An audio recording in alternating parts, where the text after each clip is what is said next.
पति द्वारा एक रिट याचिका दायर की गई थी। पत्नी को अंतरिम भरण पोषण देने का निर्णय दिया गया था, इस आधार पर कि पत्नी पहले से ही कार्यरत है और आय अर्जित कर रही है। न्यायमूर्ति मंजुषा देशपांडे ने कहा, याचिकाकर्ता और प्रतिवादी की आय में बहुत बड़ा अंतर है, जिसे तुलना नहीं की जा सकती। प्रतिवादी पत्नी निश्चित रूप से उसी जीवन स्तर के साथ बनाए रखने की पात्र है जैसा कि वह उनके अलगाव से पहले रह रही थी। केस ब्रीफ पक्षों के बीच एक तलाक की याचिका लंबित थी। पत्नी को 15,000 रुपए की अस्थायी भरण पोषण राशि प्रदान की गई थी।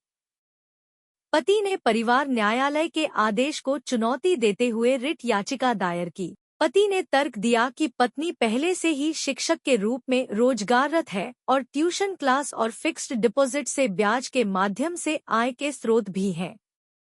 पत्नी ने तर्क दिया कि पति ने न्यायालय को भ्रमित करने के उद्देश्य से महत्वपूर्ण तथ्यों को छुपाया है। पति ने जानबूझकर अपनी नौकरी का विवरण छुपाया है। वह एक प्रतिष्ठित कंपनी में सीनियर मैनेजर बटा मार्केटिंग एग्जीक्यूटिव के पद पर कार्यरत है और उसके पास संभावित वित्तीय संसाधन हैं।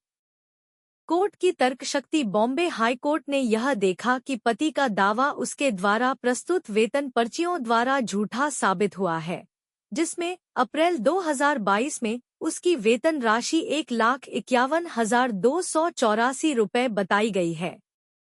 कोर्ट ने यह भी पाया कि पति के माता-पिता वित्तीय रूप से उस पर निर्भर नहीं हैं, क्योंकि पति के पिता 28,000 रुपये पेंशन प्राप्त करते हैं। कोर्ट यह जोर देती है कि पति और पत्नी की आय में बहुत बड़ा अंतर है और भरण पोषण की राशि तय करते समय पक्षकारों की आय, उनकी उम्र, उनकी जिम्मेदारियों, उनकी उचित आवश्यकताओं, आवश्यक वस्तुएं और अन्य स्रोतों से प्राप्त आय का ध्यान रखना आवश्यक है। बॉम्बे हाई कोर्ट ने सुप्रीम कोर्ट के निर्णय प्रवीण कुमार जैन बनाम अंजू जैन 2024 का संदर्भ दिया, जिसमें भरण पोषण की राशि तय करने के मानदंडों को दोहराया गया था। ए. पक्षों की स्थिति, सामाजिक और वित्तीय। बी. पत्नी और आश्रित बच्चों की उचित आवश्यकताएं। सी. पक्षों की व्यक्तिगत योग्यताएं और रोजगार की स्थिति। डी. आवेदक की स्वतंत्र आय या संपत्ति। ई. वैवाहिक गृह में पत्नी जीवन स्तर। एफ. जिम्मेदारियों के कारण किए गए किसी भी रोजगार त्याग। जी. गैरकार्यरत पत्नी के लिए उचित मुकदमेबाजी की लागत। एच. पति की वित्तीय क्षमता, उसकी आय, भरण पोषण की बाध्यताएं और देनदारियां।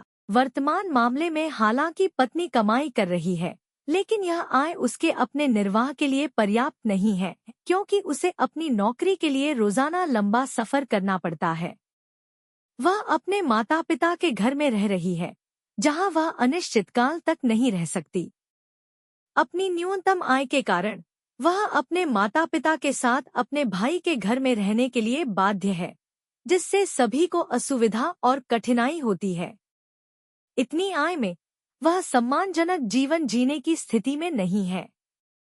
इसके विपरीत, यदि इसे याचिकाकर्ता की आय से तुलना की जाए, तो उसकी आय प्रतिवादी पत्नी की आय से कहीं अधिक है और उस पर कोई वित्तीय जिम्मेदारियां नहीं हैं। केवल इसलिए कि पत्नी कमाई कर रही है, उसे अपने पति से उस जीवन स्तर का समर्थन प्राप्त करने से वंचित नहीं किया जा सकता, जिसके आदि वह अपने वैवाहिक घर में रही है। अदालत ने यह निर्णय दिया।